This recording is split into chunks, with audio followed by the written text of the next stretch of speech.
Hi, and welcome to the Animal Training Academy podcast show, the show for animal training and behaviour nerds, where I, Ryan Cartledge, interview the world's most proficient animal training and behaviour geeks. We're absolutely thrilled and grateful to have you here with us today.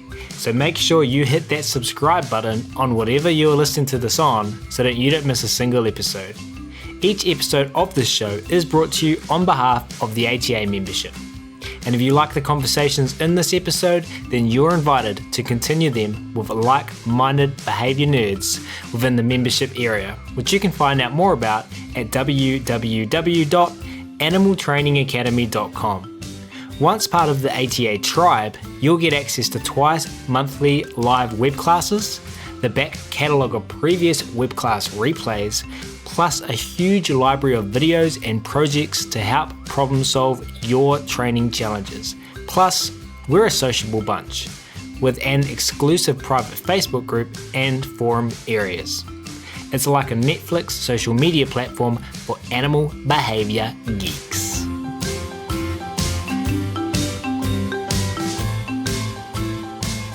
Well, we will get started on today's episode where we will be talking to one Colleen Pelar.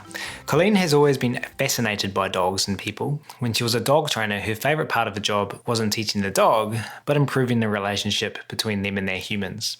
Colleen appreciates that both us and them are social species, hardwired to connect, and she loves offering simple, practical tips for building those connections. That's why, over more than 25 years of dog training, Colleen spoke at many veterinary and training conferences and wrote 3 books to help parents and children have successful relationships with their dogs. But she also sat in far too many living rooms having difficult conversations with parents about their dog's aggression. Eventually, she was empty and had nothing left to give. She had lost the joy that had highlighted her work. While trying to regain that spark, Colleen began studying the science of resilience. She learned effective strategies for combating burnout and compassion fatigue. That knowledge has led her in a new direction, sharing these insights to help pet professionals manage their stress and find more joy so they can continue making a difference without burning themselves out. So without further ado, it's my very great pleasure to welcome Colleen to the show today to talk about this really important topic. Colleen's patiently awaiting by. G'day, Colleen. How are you? I'm doing great, Ryan. Thanks so much for having me today. Oh, it's an absolute pleasure. Colleagues of ours have spoken very highly of the work you're doing, and having had a burnout experience in the last 12 months, I found myself drawn to the idea initially behind your work, your current work, and also your podcast show, and having a listen to that. And I think it's a topic that any opportunity we have to talk about and engage with and celebrate brave learners and brave people who talk about this topic, I'm going to jump on that. So I can't wait for me personally, from a completely selfish level, for you to celebrate the work you're doing, but also for all of the podcast listeners today. I'm celebrating this opportunity to discuss this. So thank you for making time to come on and hang out with us. I'm excited to be here, and I love your Susan Friedman phrase, bold learners. At least that's where I first heard that phrase, because I think it is a little bit about leaning into having some of the conversations that we don't want to have. And by doing that, we all can do better, because I think that what isn't understood is that burnout is a fairly common experience for people. And it's not something that we need to be ashamed about or beat ourselves up for, but instead we need to look for the tools for addressing it. I do have to say right now is that I have an old dog lying at my feet who's making squeaky noises with a toy. Are you hearing that? No, that's fine, and squeaking toys are welcomed in this show now that we know the origin of them. I mean, like, all of a sudden I'm like, oh dear, but he's just shy of 15 as far as I can tell, and he was just before we started recording saying, I think I need some love and attention, and I was like, I think you need a toy, but unfortunately it wasn't as quiet as I hoped. That's all right. I think the ATA podcast show is littered with similar pets enjoying themselves while their humans are trying to record. I was shocked last year to learn that the veterinary industry in Australia has the second highest rate of suicide. Yeah. out of any industry. I mean, this, that's really struck home to me, like how important this is. Yes. Yeah. The statistics here are that 1 in 6 veterinarians has had some suicidal thoughts.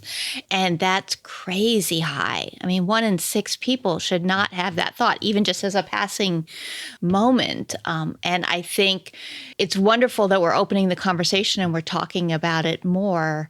What we really need to be doing is helping people see what parts of the job are hard and where we can support them better. And that's true for veterinarians, and it's true for all pet professionals, because it's being experienced by many people in many different fields. The veterinary field, I think, has some particular challenges with the high rates of debt and the amount of investment that people have put into pursuing their passion in their career, that they really do often feel trapped, and that they don't see, you can't just quit being a vet and then go work at the grocery store and maintain the same level of, household income. And so people can feel very tied when they are feeling down and exhausted.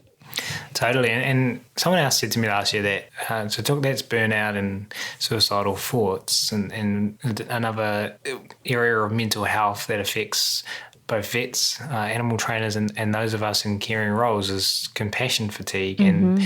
And it was shared with me that compassion fatigue's continuum. So everyone's on that continuum somewhere, and they will move back and forth from different intensities. I don't know if that's the right word, of fatigue surrounding compassion. Yeah. And so it's really something that affects everyone. And for me personally, I didn't even realize that I was burnt out. Mm-hmm. So that's a very common experience, that people don't realize it. And there are different words for different pieces of this. And of course, there's always the gray areas and the overlap. Most agreed upon definitions have burnout being a little bit more about circumstances, that you don't have enough time, energy, resources, money, whatever, to do the job well. And that if we could shore up that particular need, everything would be fine.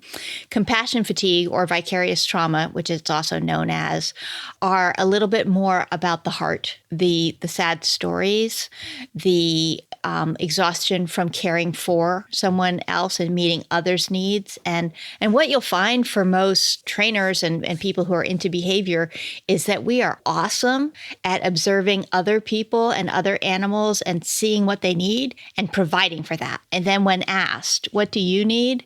We go, I don't know, because we've never actually taken that moment to step back and observe ourselves and meet those needs. So for compassion fatigue and vicarious trauma, it's not as much about circumstance as about the internal processes of how we're coping with the emotions and the stories that we're facing every day.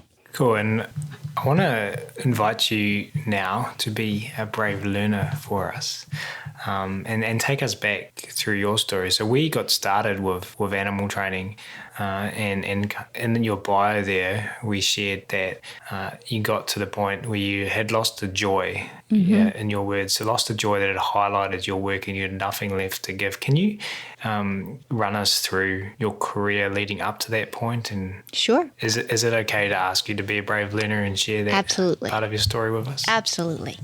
I taught my very first dog class in 1991 and found out I was pregnant the same week. So for me, parenting and dog training always went hand in hand. I was doing everything I could to learn about dog behavior and training, and I was doing everything I could to learn about child development and how to be a good parent. And there's an incredible amount of overlap. So much overlap. Not everyone wants to hear that, but I see them as very similarly tied. So for me, those two pieces, I was never able to separate them. Like, I was always thinking about my children and how to help them have good relationships with dogs, while I was thinking about my clients and how to help their families communicate with their dogs in ways that were generous and fair and supportive. And initially, when I began training, I used more traditional methods because that's all I knew. So I used some force-based methods for about 2 years before I was introduced to thank heavens, the much broader and healthier and more humane and more effective world of, I guess, again, we're going to get caught in terminology here, but positive reinforcement, So looking at all of the pieces and really setting up behavior for success. So the more I learned about that, again, the more overlaps I saw. But because kids and dogs were so closely tied in my mind, I strongly encouraged many wonderful dog trainers that I knew to write a book for parents about kids and dogs because I wasn't happy with the ones that were out there. And I spent about 4 years asking other people to write this book. And they all were like, that's a great idea. I'm not going to write it. Please, someone needs to write this book. So eventually I wrote a book about kids and dogs. And the downside of that I did not anticipate was that I would then get more appointments with people who had problems with their kids and their dogs. And I am a person who absorbs any emotion around me. I just always take it in. And so if I would go to someone's house and a mother would sit there sobbing, saying, is this my fault? Am I a bad mom? Did I set up a situation that caused this aggressive incident between the dog that I dearly love and the child that I dearly love? Am I terrible? And I would say, no, you're not a bad mom. You're not a bad person. You were doing the best you could. There are things we could change. There are things we could do differently. There are things that you can learn, but you're not a bad person. And the weight of those conversations was so hard for me. And if anybody cries, I cry. Usually I cry first. And I did have a trainer tell me once, I would never cry at a client's house because that's very unprofessional. And I was like, awesome, teach me the trick because I would love to not cry at a client's house. That was not my experience. So it became very difficult to the point where I would get a phone call or an email saying, could you come meet my family and my dog? And I was like, I will pay you to not make me come. Please don't make me go. And that was very hard because I really, really loved my clients and I love dogs and I love kids, but it was hurting me.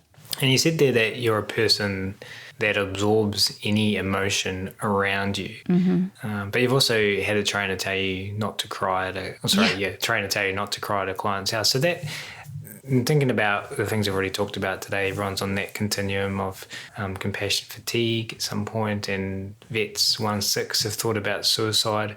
You talked about debt with veterinarians, which is something I hadn't considered too much before. Mm-hmm. I'd always attribute it to the caring role we have, and consequently, in line of the conversation we're having, an assumption that I'm forming in my mind that I don't want to, because that makes an ass out of you and me, as we all know. That absorbing emotion is part of being a carer. Is that like part of the whole mental health picture that we have to consider as animal care professionals? Yes, very much so. And what we need to learn to do, which is easier said than done, is to be with someone and to experience with them in that moment, but not carry it on for the remainder of the day, to not feel all of that the whole day. And for veterinarians in particular, one of the things that I imagine, I am not a vet, but I imagine they find very, very difficult is, they'll go from one exam room where they're having end-of-life conversations with a client about what to do for a dog who really needs these decisions to be made. And then they have no time at all before they have to turn around and go into the next exam room and go, oh, you have a new puppy, so wonderful. And that's all a part of the job, but it's a hard part of the job because to do it well, you need to be happy with the new puppy owner and you need to be sad with the person whose old dog is dying. And to be able to hold that emotion with someone and then not absorb it, not carry it. Someone told me you want to be a slide, not a sponge. Like help someone else process their emotions and move through them, but that you don't have to absorb them all in and take them inside you. That's easier said than done. But there's a lot we can do to make it a little bit easier for us and to really recognize how we're serving.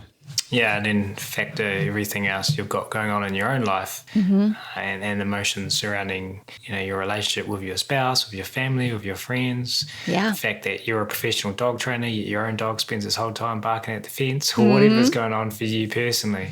That is a lot to cope with. Hey, I'm just curious, go back a little bit. One part of what I do is go to zoos and work with teams, and I've had times when working with a team, and we sit down with individual people, and I had someone say to me that they've never had someone sit across the table from them and say, "How are you feeling?" Yeah.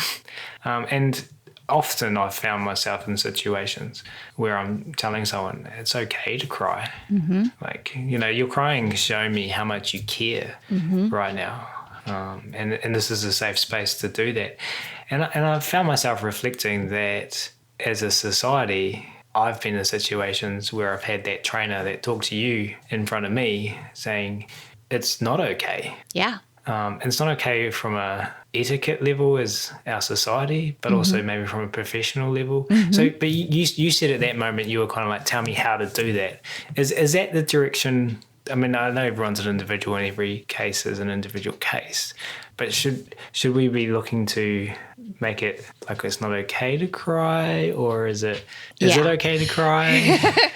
That's a great question. I do not think that we should be walling off our emotions, because the more we try to avoid a negative emotion, and negative meaning uncomfortable. Negative emotions have incredible value, so they're not bad things to have. But uncomfortable emotions, the more we deaden the positive ones as well. So we don't get to pick and choose. That said, I'm still a person who's gifted at crying. I still will. If anyone cries, I cry too. But I am not spending all of my time and energy trying to fight that response, and that makes it easier. I'm less uncomfortable in face of emotion now, because I know that, okay, that happens. Sometimes I cry. Would I like to cry less? Yeah, I would, honestly. But having a little bit of self-compassion to just say, this is who I am. This is how I am and how I feel, and that I'm not going to be able to show up in this world masking that at all, even if I try to, because all I will do is diminish who I am. So I think that we do need to provide people safe expression of their emotions. Like, show us how you're feeling. Tell us how you're feeling. Ask us how we're feeling. These things happen. That said, if it's possible for you to not cry every time something is sad, that's probably helpful to you. If you're in the case where you're going to be with the older dog and doing the end of life decisions and then turning around and doing the puppy, and you come in like me with the swollen red eyes, oh, are you okay? Yeah, I'm totally fine, except for I just had to deal with this really sad thing next door. So what we want to do is honor the experience of the people we're with. And we are wired to connect.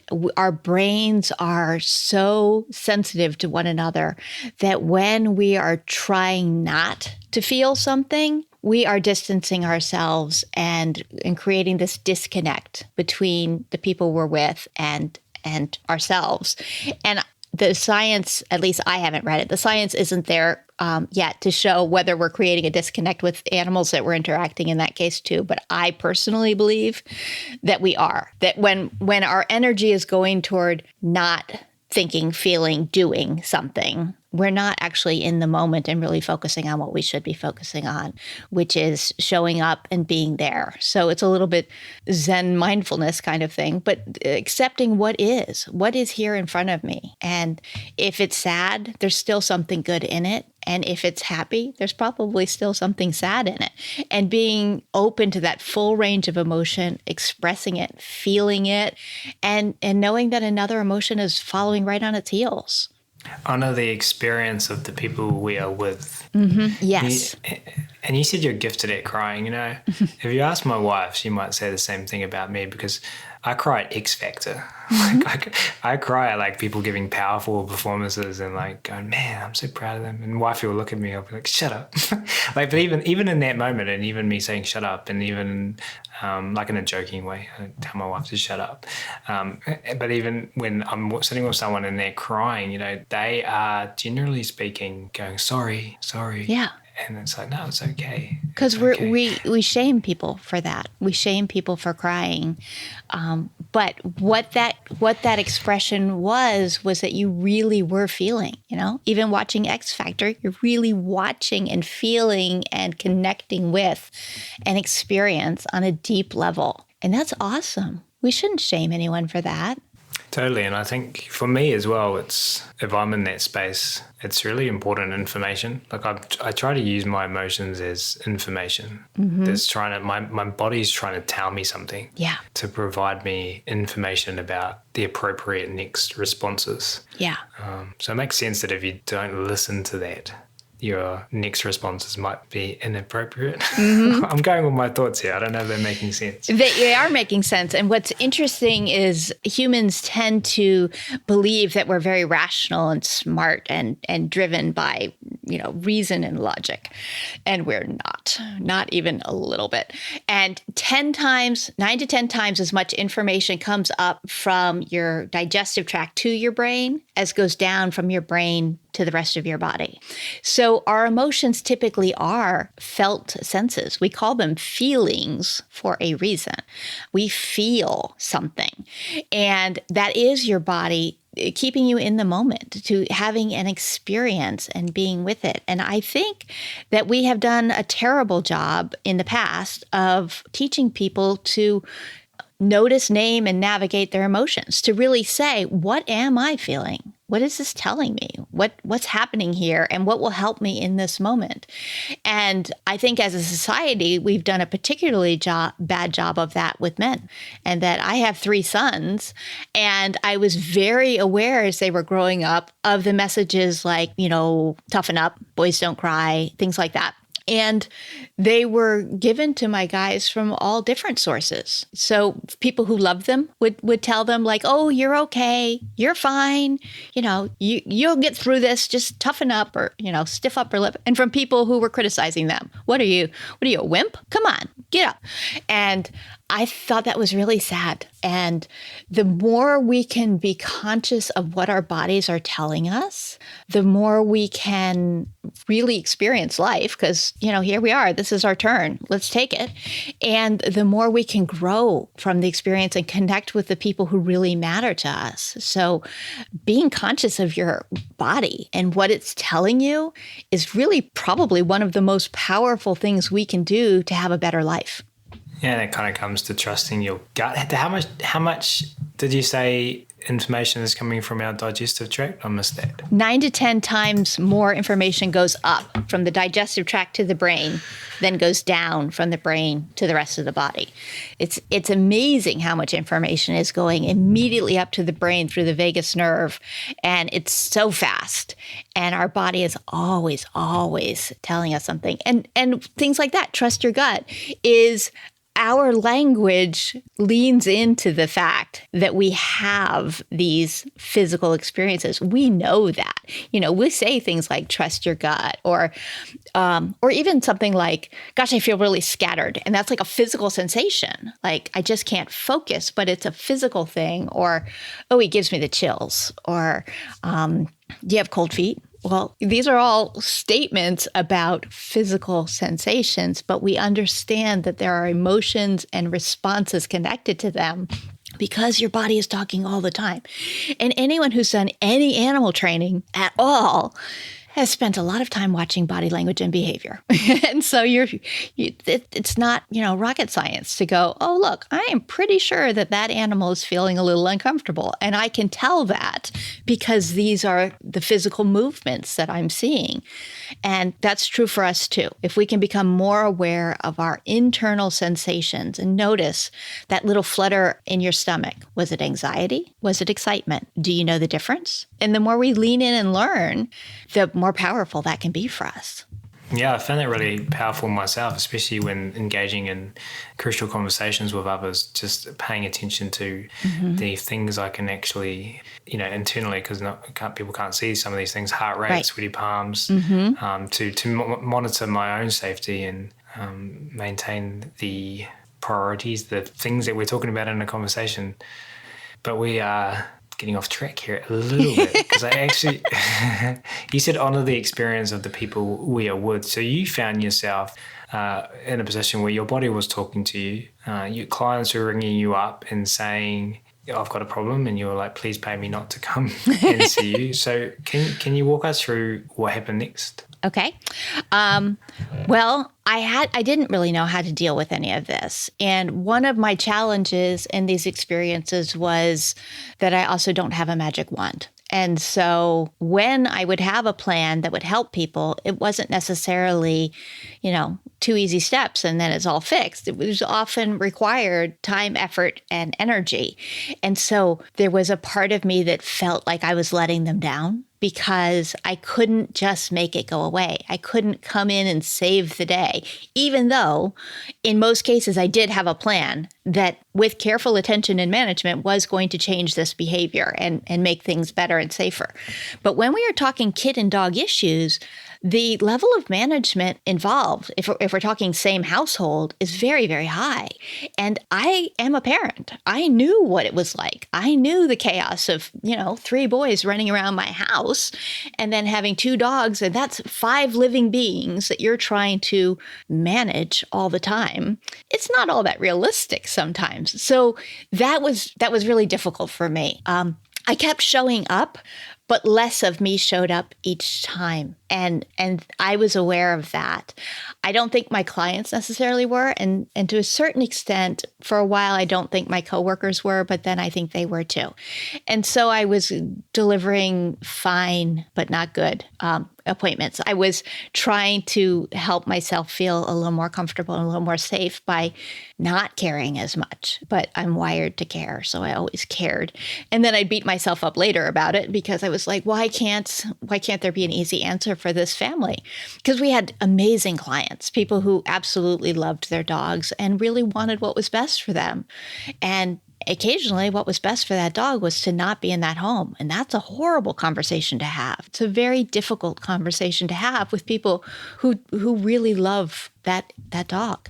So that all went along fine for a number of years. But when my husband was diagnosed with cancer, we had a year where I pretty much scaled back the dog training and took care of him and our guys and life. I did a little, but not too much during that year. And at the end of the year, when he was fully recovered and diving back into work, I wasn't. There was no spark. There was no, yay, I get to go back to work. So that's when I really dove into the study of positive psychology and started really understanding more about what was going on. And that was life-changing for me. It changed everything. And of course, got me so excited that after, I guess 7 more years of study, I've actually stopped training dogs officially last year. Now I do a few clients on the side for the company I used to work with, but mostly I am working with pet professionals on helping them feel more resilient and, manage their stress better and find more joy. And keep showing up, but less of you showed up each time. Wow. I wonder how many people listening to this right now are thinking, I've been there. Yeah. And you said that went along for a number of years. Mm-hmm. Were you aware of it during those years? Were you self-aware? Not as self-aware as I am now. Like I can certainly look back and see more of it than I realized. What I was aware of was that I developed preferences for certain kinds of clients or behavior issues. And those were the ones that were less emotionally draining to me. I have a friend who's a dog trainer who said she has great relationships with several veterinarians in the area, and they send her most of their difficult behavior cases. And so she made a point of going to all of them and saying, thank you for all of the referrals. These are amazing, wonderful referrals. I'm so grateful. I just wanted you to know, I also like puppies. I like easy puppies who have house training issues and just need to learn to settle into life. Like the work was getting heavy. It was too much difficult stuff and not enough lightness and joy and simple stuff. And that was a little bit my experience too, where if you wanted me to come and do dog-to-dog reactivity, absolutely. Great. If you want me to come and do dog growling at toddler, oh, please no. Please no. But I'd written these books and people were like, of course, I want Colleen to come. And I was like, oh, okay, I'll come. It was unfortunate. Interesting. But there is another topic we want to talk about, so I'm going to have to put a cap on my curiosity momentarily. Can you bring us up before we move on to this next topic, which I'm super keen to talk about? It's not something we've dived deep into in the podcast show before. But before we do, can you just share with everyone what you're doing now and more information about that and where people can go to find you online, etc.? Sure. What I'm doing now is I am focusing on helping pet professionals of any type, veterinarians, vet techs, dog trainers, pet sitters, groomers, shelter and rescue workers, everybody, develop stronger resilience to really learn to manage their stress and find more joy. And the way I've been doing that is in a variety of ways. I do workshops. I do one-on-one coaching. I'm starting a group coaching program in the spring. And I also have a small membership community called Unleashed Resilience, which focuses with monthly themes where we actually take various aspects of positive psychology and dive deep into them and really work with them and experiment. We try things out. We have classes we call learning labs where we'll all do an activity and then we'll share whether we liked it or not. Some people love it, some people didn't, but there are things that you can try at work the next day or in your interactions with your family, any of that. And then there's also a podcast called Unleashed at Work and Home, where I interview all sorts of amazing pet professionals and we just have real conversations about real life and looking for ways to help people find more joy. And where would people go to find out all of this awesomeness? It just occurred to me that I had not answered that question. The website is ColleenPelar.com. So it's just my name. Awesome. And just before we, I hope I don't say this again, but just before we move on to the next topic, just one last thing.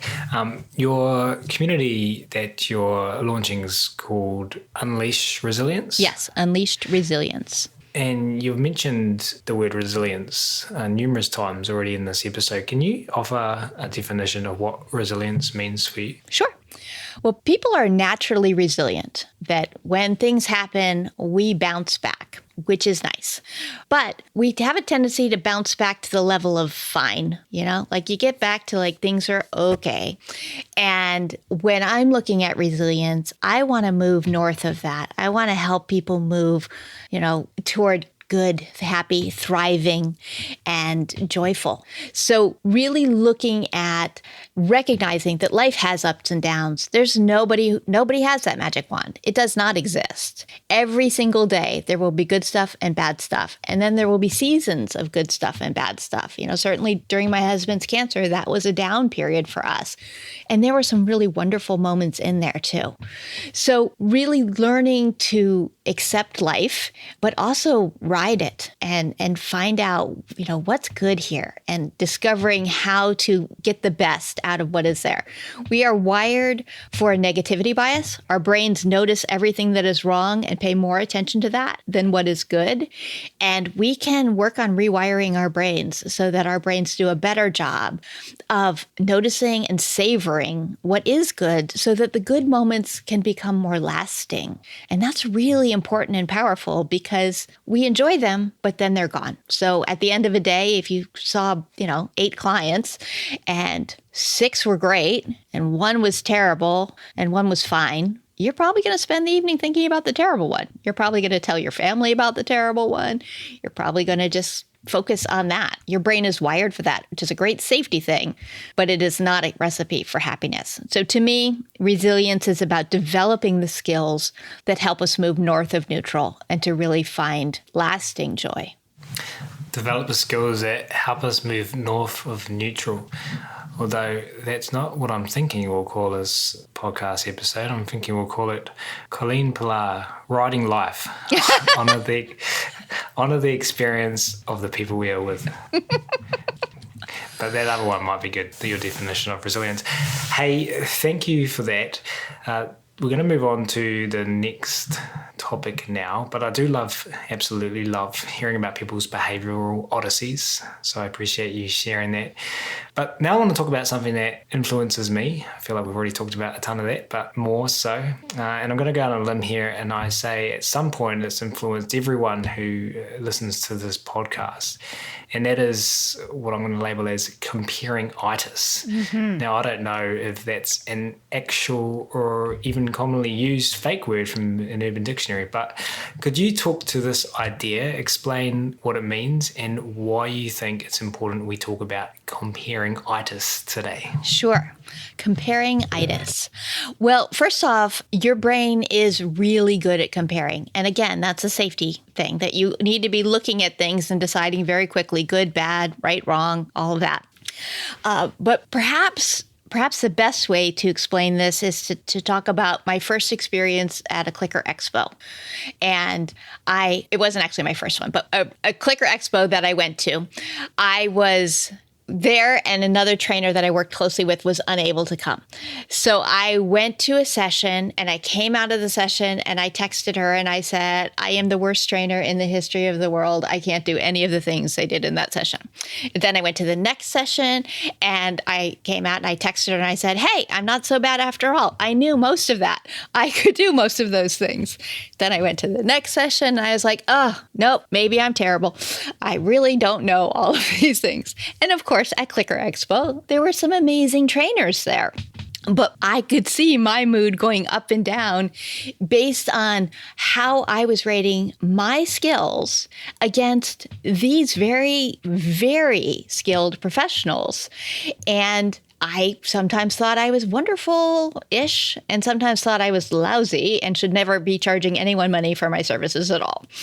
That happens to all of us. We all have a tendency to look around and think that someone else is doing something better than we're doing, and so we're lacking.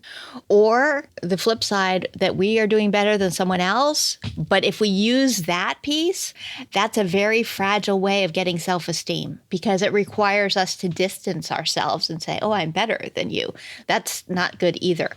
So what I think we need to be aware of, first off, is that that's normal and it happens, but it's not necessarily helpful. What is far more helpful is for us to use our own behavior as the mark and then work against that. So what can I learn from this experience? What went well in this experience?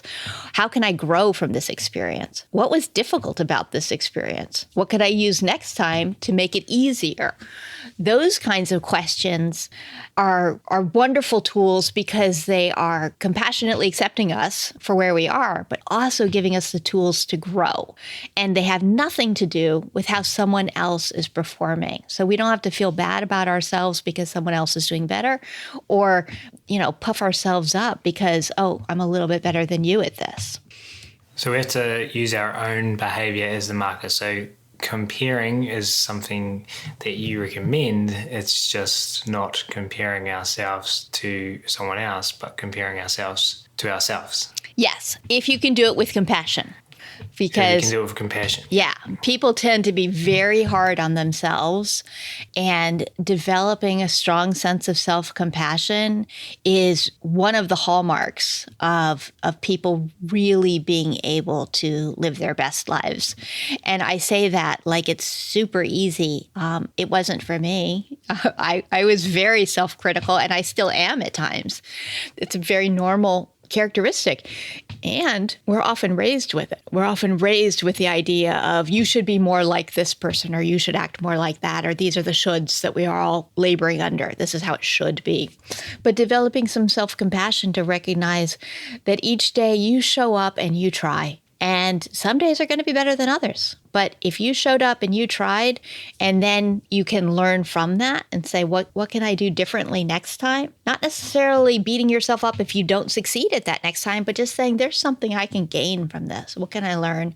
That's the key. So comparing to your own behaviors, but also being very kind to yourself as you do it.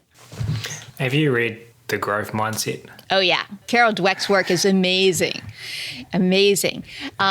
Talking about the fixed versus growth mindset, I think can be really powerful for people And in fact, I did a Facebook about that today.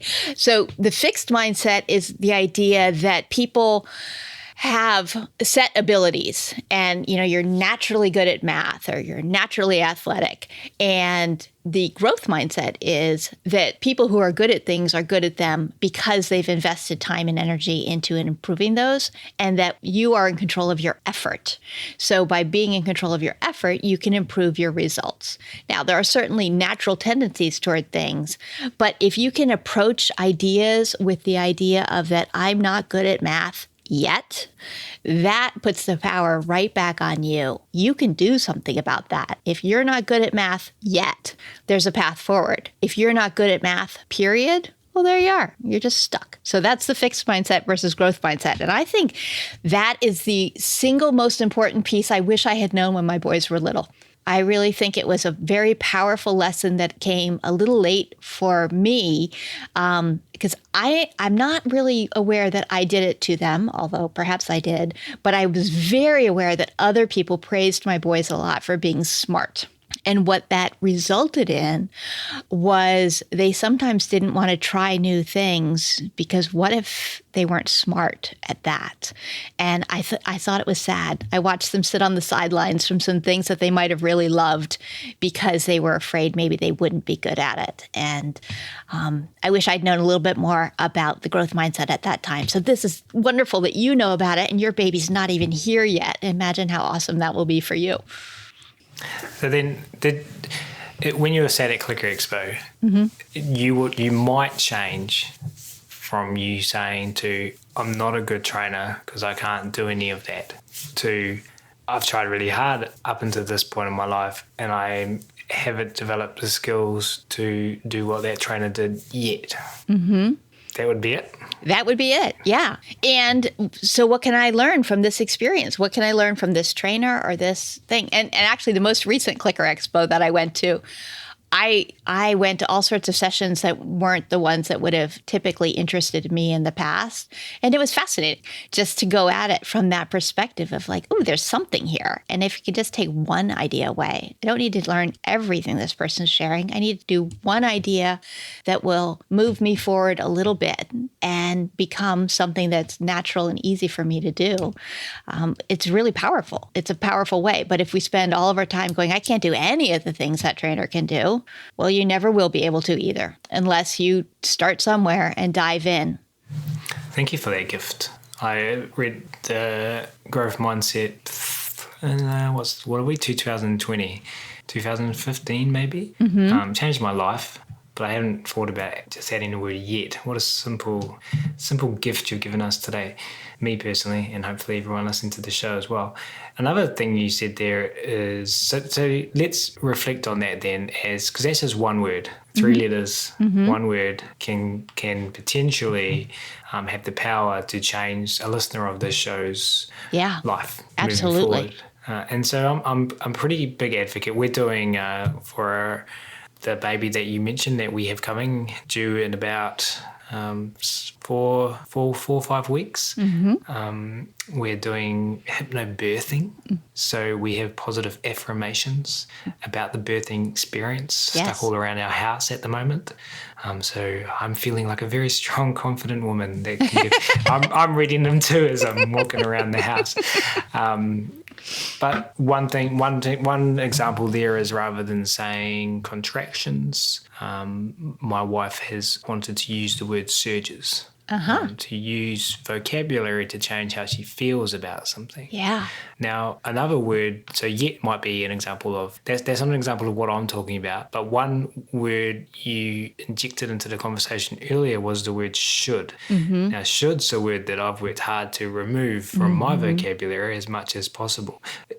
Can you talk to this idea? You're nodding your head, so I'm getting the fact that we're resonating with each other here. Can you talk to this idea here? What what is it about the word should, and how might we mold that word into something more productive? Should is a very powerful word to pay attention to. And so it's awesome that you've already spent some time really trying to eliminate it from your vocabulary.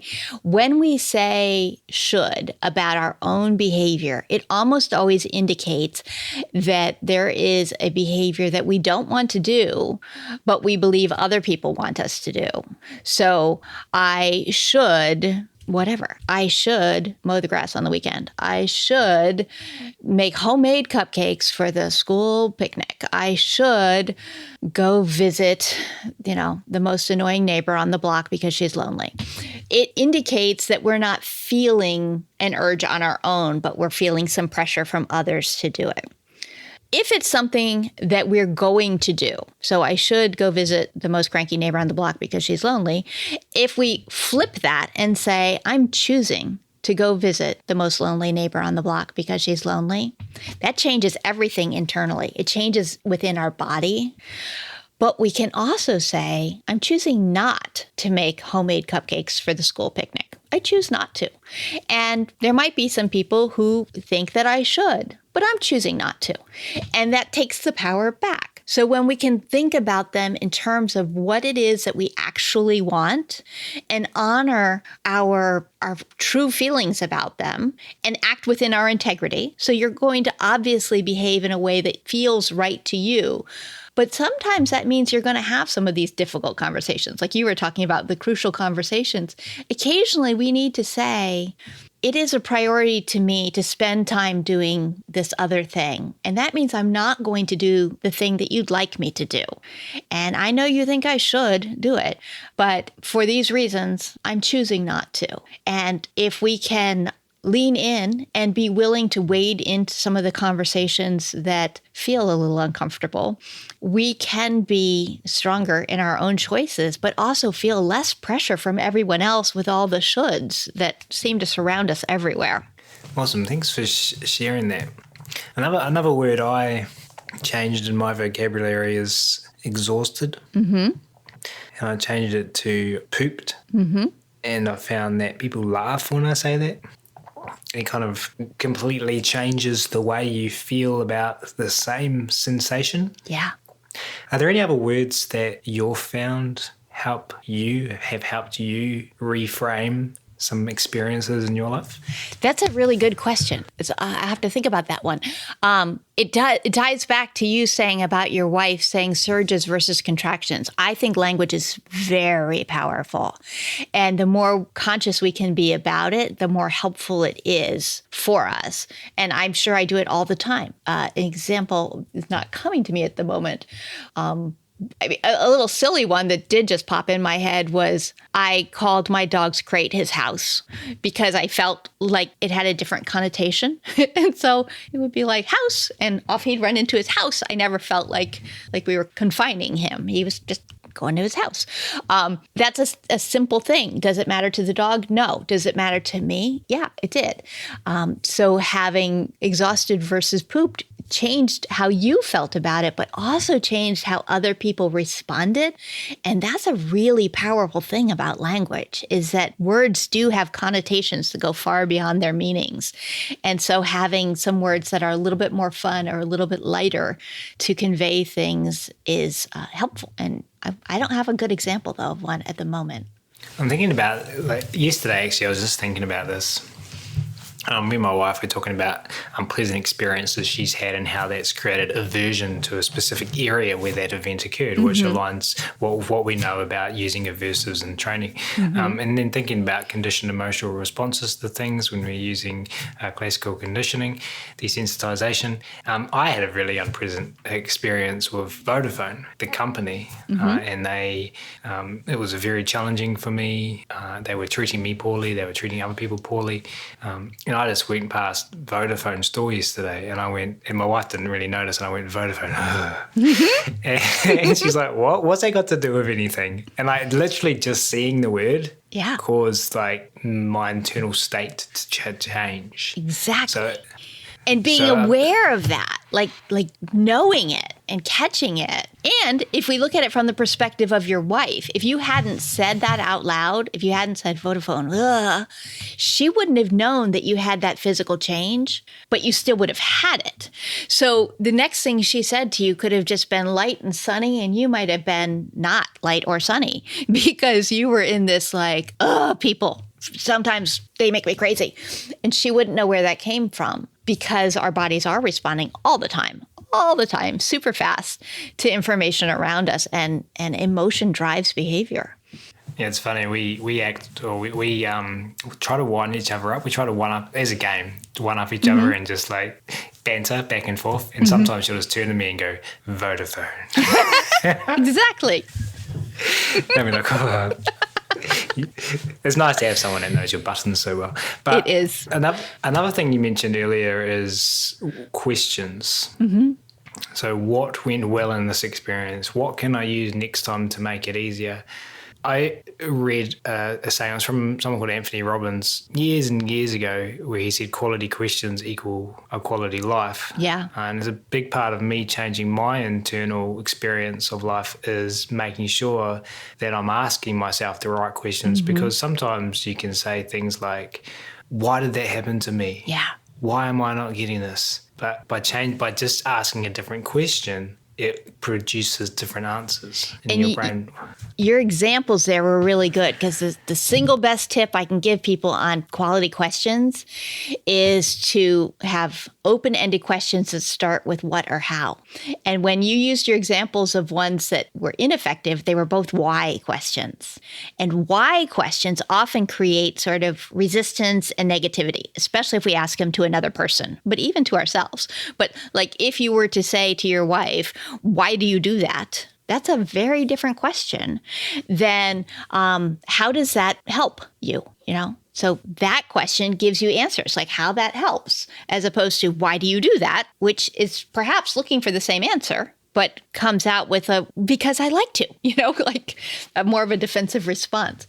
I think questions are incredibly powerful because our brain is just wired to answer them. So asking yourself a few questions about experiences that are, I call them zoomed out. We tend to get sucked into the details and looking so closely at a situation. But if we can zoom out and say, how does this relate to my values? Or does this move me toward my goals? Or what is something I could learn from this that would help me doing my work? Or how can I make sure that I don't make someone else feel the way the Vodafone people made me feel? Your brain will start answering these questions, and you will come up with information that will help you. And for people who like to use a journal, it can be very, very powerful to do that in writing as well. There's something magic about processing thoughts through words and language that gives us a little bit of distance from the emotion and the response so that we can think about them more clearly and make more deliberate and intentional decisions. Love all of that. So we've had language, so we can change our language. And this all started, by the way, from comparingitis. So let's dive back into that. Oh yeah, we did wander off. we can. So we're at Clicker Expo. We're watching Ken Ramirez train a dog, or Hannah Brannigan do something with a dog. Sarah Owings, Susan Friedman, whoever, and we're saying, "Wow, I can't do that." When we might just add the word "yet" onto the end there, or I should have done that course last year so that I could be up to this level now. We might ask a quality question like, how can I set myself up next year so that my resources allow me to take that course? So language, quality questions, the growth mindset, focusing on the time and effort we put into things as opposed to we are this label, that label. Do you have any other suggestions for us that are sufferers from comparingitis, i.e. for those people who are listening who identify as a Homo sapien?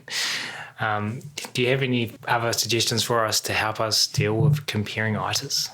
Well, one interesting thing that I came across was that people who have imposter syndrome typically are really good at their jobs.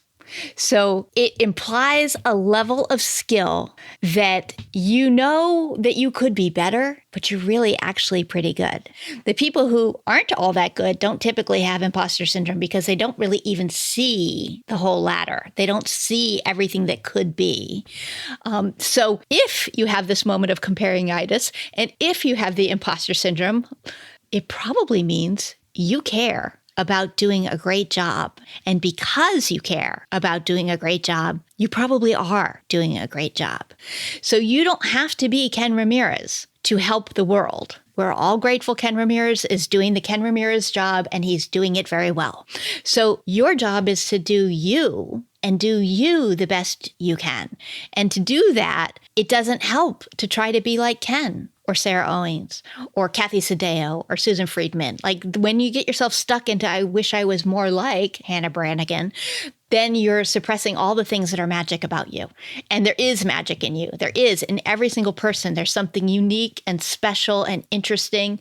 And so the idea of, well, first off, anyone who listens to your podcast is already such a behavior nerd that they're probably head and shoulders above most people who are trying to change behavior, because you have to have a certain level of fascination for these nuances to even be in your community. So that tied with the imposter syndrome research that says you're probably doing a great job. Everybody out there, just take a deep breath. You're doing a great job, just as you. But the more that you can be yourself and be compassionate to yourself as yourself, the more effective you will be. And that is something that I think that we all believe about everybody else. And that sometimes it's hard for us to believe about ourselves. Like we can see that we would tell our friends and our coworkers, lean in and be you and keep improving as you. And then when we come to ourselves, we're like, oh, except me, because I'm actually terrible and awful and I'm probably not very good at this. And so finding a community of people who support you and will cheer you on when you get stuck is hugely valuable, and people that you can have honest conversations with.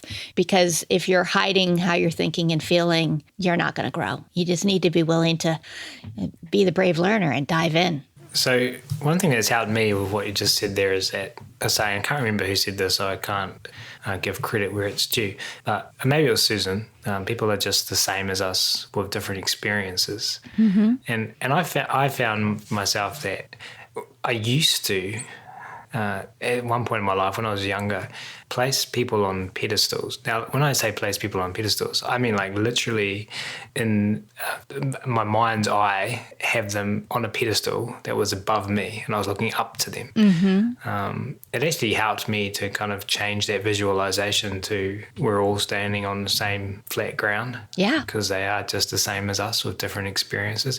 Do you think that in your experience you feel people are placing others on pedestals, like they're actually kind of like looking up to them and they feel they're below them?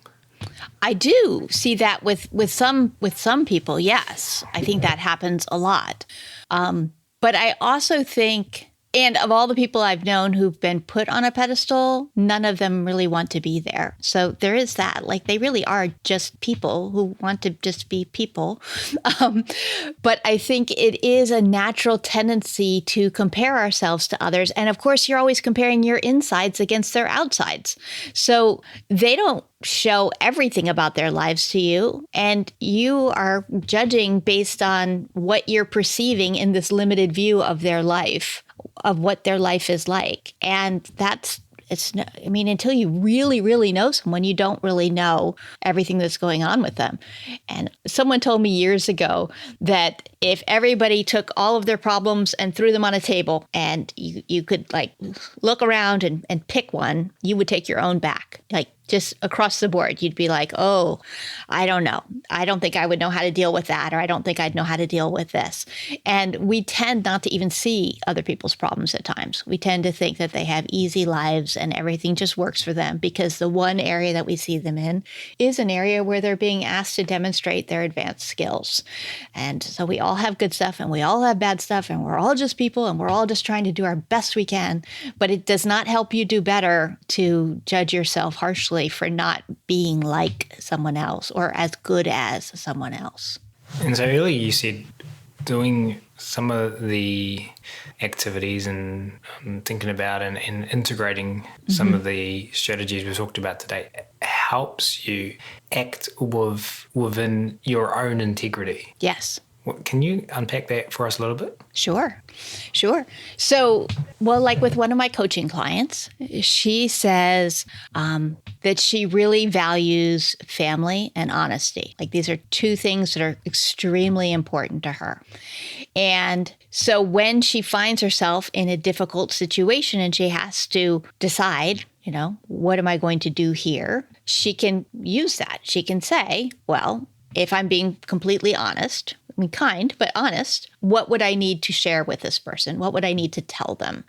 Let's just, I don't want to use any examples from her life. So let's just make up an example where, let's say she has a difficult client who only wants to meet her at a time that it doesn't work for her. And, a couple of her values are honesty and family. So she's not going to yield on the time because spending time with her family is important. And she needs to prioritize that because that is what fills her back up. And that is what makes her feel at her best. She also wants to be very honest with the client that won't work for her, that she is willing to offer other times, and that she is interested in working with her. That's honest. She believes she can help. That's honest. And that she is not going to yield on this one area of the timing. That's also honest. So she can sort of set her priorities and use them to move forward. That was kind of an awkward example, but we all have things that motivate us and provide meaning for our lives. And sometimes we stuff them down or suppress them because we're trying to meet other people's needs or expectations. And it is absolutely fine for you to decide that it is important to you to spend a day where you don't talk to anyone and you just hang out with your dog. And that is probably the most valuable use of your time that you could do at that moment if you can do that. So just sort of recognizing what provides meaning in your life, what provides purpose in your life, and how well you are living up to the ideals that you would like to meet can be very valuable guideposts for us. Awesome. And it's linking to crucial conversations in my mind, having a conversation where you're starting with heart and telling others what you want for them, but also telling them what you want for yourself and what you don't want and what you want for the relationship. And back to the behavior piece of really recognizing what you do want piece having such value, because it is often easier for us to spend our time saying what we don't want. And that's important. But what does yes look like? What do you want is a huge piece of living in your integrity, because otherwise we're just shutting things down. Not that, not that, not that. But what does yes look like? Yeah, and it's I've found in my personal experience, an important thing to focus on, because quickly conversations can shift. Ego can come in, right and wrong can come in. So keeping what you want at the forefront and reminding yourself what the conversation is about. Yeah. Anyway, once again, getting distracted. Hey, that was so much fun, but looking at the time, sadly, we're going to head into the final question for this episode, Colleen. And for this one, I'd like you to take us into the future. Okay. And I'm going to invite you to share with us what you'd like to see happen over the next 5 to 10 years. And when I sent you the question, I said in the animal training world, I'm curious with regards to specifically the things we've been talking about today and mental health within the animal training world and the caring roles of humans in general. What do you really want to see happen more over the next 5 to 10 years? Awesome. Okay, so over the next 5 to 10 years, when my magic wand takes effect, we are going to have a lot more community support for people in terms of just regular questions. How are you? Like that is just a standard thing that we ask people at the end of the day. And get honest answers, not just fine, I'm good, okay. But really asking and answering questions. We're going to have groups like my group, but more, lots more groups where people have the opportunity in a safe environment to learn more about how their brains and bodies are affecting their behavior and to make choices and live within them, to decide what they want to do and to uncover some of the little strategies that are so simple, but actually have compounding effects, like understanding the 4 elements of savoring and using them. That's very powerful. So having that. And then also probably consultation groups where people meet once a month and kind of talk about, here's a challenging case that I've been dealing with, and address them holistically. So we look at the case itself, the work you're doing, but also the person who's doing the work. How does that make you feel? What would you like to learn? What are the areas of this that are challenging for you? What are the areas of this that we should be celebrating? And with that being just a regular expectation that monthly we'll be kind of checking in on things, it creates this normal expectation that we are going to have the conversations that matter and that support is available and that we're all on the same team. There isn't someone just there waiting to cut you down for doing something wrong, but there to build you up for all you've done right and all that you can do right in the future by learning more. So in my little magical utopia, 5 to 10 years in the future, conversations about burnout and compassion fatigue recognize that it's real and it happens and it is fixable, and that support and connection and paying attention to the basics really are magic in changing how people feel and changing how effective they can be both in their jobs and in their home life. So that's my dream. Let's make it happen. Live within your choices. Maybe we can set a task. Task is a horrible word. Set a challenge that you have a choice of participating in. Yeah. And that is just to ask one person each day, how are you? Mm-hmm. How are you feeling? Now, you've jumped on a podcast where we promote curiosity, and then you've gone ahead and said something like the 4 elements of savoring in the last question when we're running out of time. So therefore, for those of you listening who are like me and are like, come on, really? Where can we go to find out more? Can you remind us your website? Tell us a little bit more about your community, which is starting soon, and social, etc., all of that stuff. Awesome. The community is Unleashed Resilience, which you can find out more about at ColleenPelar.com. And yes, we do talk about the 4 elements of savoring and other things in there. And I also do coaching and workshops and conference presentations, things like that. All the information is at ColleenPelar.com. The Unleashed Resilience community is interactive, and we have live sessions every month, and we are welcoming new members a few times a year. Awesome. So when's the doors open again? The next door opening will be the end of February. Okay, cool. So just not too long after this podcast will be released. Which would be awesome. We would love to have any of the behavior nerds from Animal Training Academy join in. I would be delighted. I'm already thinking about people in the tribe that would benefit from what you've created. Hey, Colleen, like I said, this has been so much fun. Thank you so much for sharing everything today. We will link to everything you just mentioned in the show notes, but we really do appreciate you for doing everything that you do and for taking the time to come on the show today and hang out with us. Thank you so much. Well, I'm so delighted to be included, and I celebrate all of the work that all of the behavior nerds are out there doing, changing the world for animals and for people. So thank you for having me.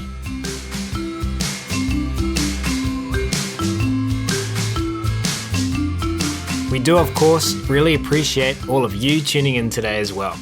And if you have enjoyed this episode and you were interested in carrying on the conversation about working with our animals in the most positive, funnest, choice-rich ways, then as mentioned at the start of this episode, the Animal Training Academy community is waiting for you.